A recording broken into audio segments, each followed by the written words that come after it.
नमस्कार, मैं हूं प्रिया और स्वागत है आपका कृषि न्यूज में।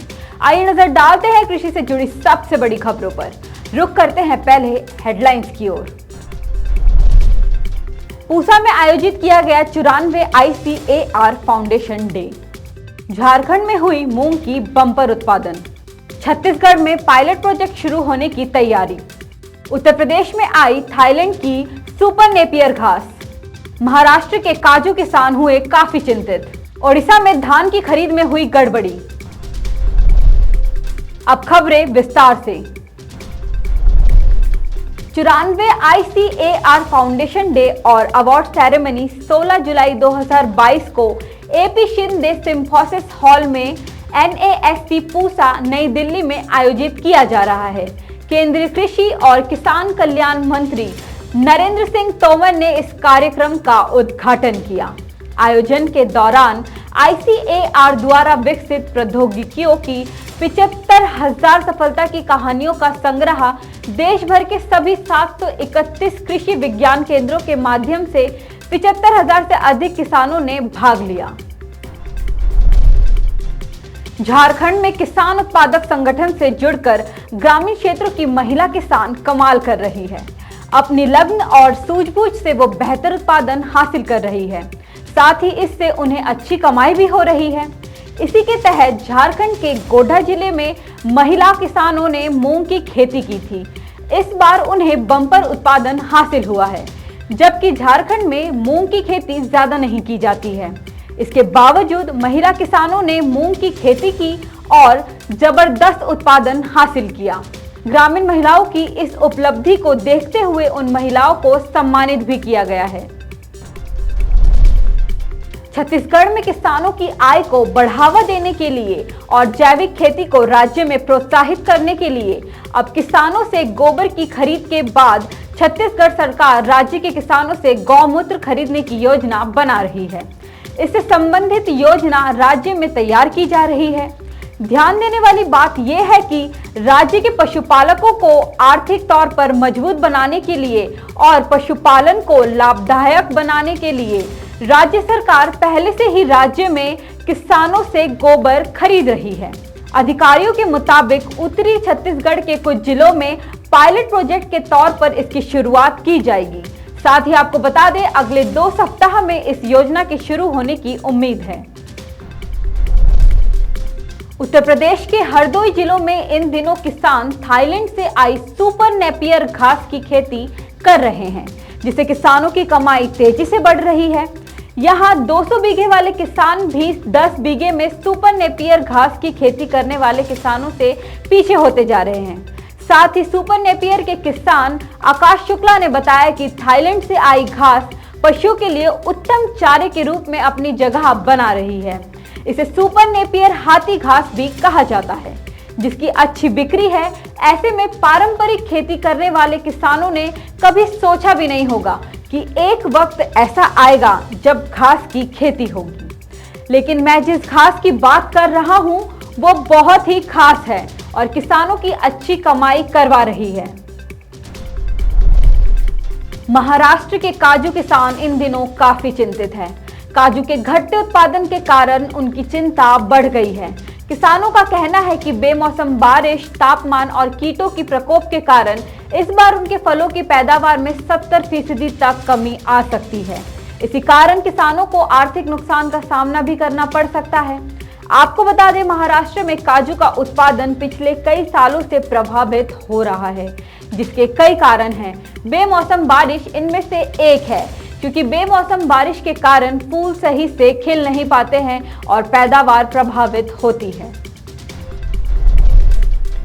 उड़ीसा में सरकारी दर पर धान की खरीद में अनियमितता बरतने के आरोप को लेकर प्राथमिक कृषि सहकारी समितियों यानी PACS के 8 सचिवों के खिलाफ कार्रवाई करने का निर्देश जारी किया गया है। कार्रवाई का ये आदेश सहकारी समितियों के रजिस्ट्रार से सहकारी समितियों के सहायक रजिस्ट्रार को दिया है।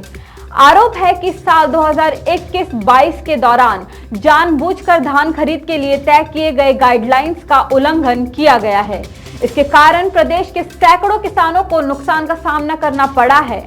आइए इस अनियमितता के खिलाफ कार्रवाई का आदेश जारी होने के बाद सहकारी समितियों के सचिवों के बीच घमासान युद्ध छिड़ गया है। कॉफी उत्पादन के मामले में भारत दुनिया के प्रमुख 6 देशों में शामिल है। वहीं देश के दक्षिण पहाड़ी राज्यों में मुख्य रूप से कॉफी की खेती की जाती है। इसमें सबसे ज्यादा कर्नाटक, केरल और तमिलनाडु जैसे राज्य शामिल हैं, जहां कॉफी का उत्पादन सबसे ज्यादा किया जाता है। यहां आपको यह भी बता दें कि भारतीय कॉफी की गुणवत्ता दुनिया भर में सबसे अच्छी मानी जाती है। ऐसे में कॉफी की खेती करने के लिए कुछ खास बातों का ध्यान रखना बहुत जरूरी है, जैसे कि कॉफी की खेती के लिए नरम जलवायु सबसे अच्छी होती है। जून से जुलाई का महीना इसकी बुवाई के लिए सबसे बेहतर माना जाता है। साथ ही कॉफी की खेती के लिए दोमट मिट्टी की जरूरत होती है। ऐसे में इसके लिए तापमान 18 से 20 डिग्री तक सबसे अच्छा माना जाता है। हालांकि गर्मियों के मौसम में अधिकतम 30 डिग्री तापमान और सर्दियों के मौसम में न्यूनतम 15 डिग्री तापमान को इसकी फसलें सहन कर सकती है। यूपीएल ने रानिया सिरसा हरियाणा में एक प्राइम फ्यूल स्टेशन पर अपनी नवीनतम यूनिमार्ट फ्रेंचाइजी के शुभारंभ की घोषणा की। इस कार्यक्रम में 100 से अधिक किसान उपस्थित थे, जिन्होंने हमारी टीम को यूनिमार्ट की सेवाओं और लाभों के बारे में बताते हुए एक शानदार प्रतिक्रिया प्रदर्शित की। यूनिमार्ट कंपनी के स्वामित्व वाले और फ्रेंचाइजी के स्वामित्व वाले केंद्रों के माध्यम से किसानों के साथ काम कर रहा है, ताकि कृषि इनपुट उत्पादों, मिट्टी परीक्षण, जल संरक्षण जैसे समाधानों को पूरा किया जा सके। साथ ही मृदा स्वास्थ्य, मौसम की जानकारी, कृषि संबंधी सलाह, आधुनिक स्प्रे मशीनीकरण सेवाएं, उत्पाद विपणन, कटाई के बाद समाधान और किसान प्रशिक्षण।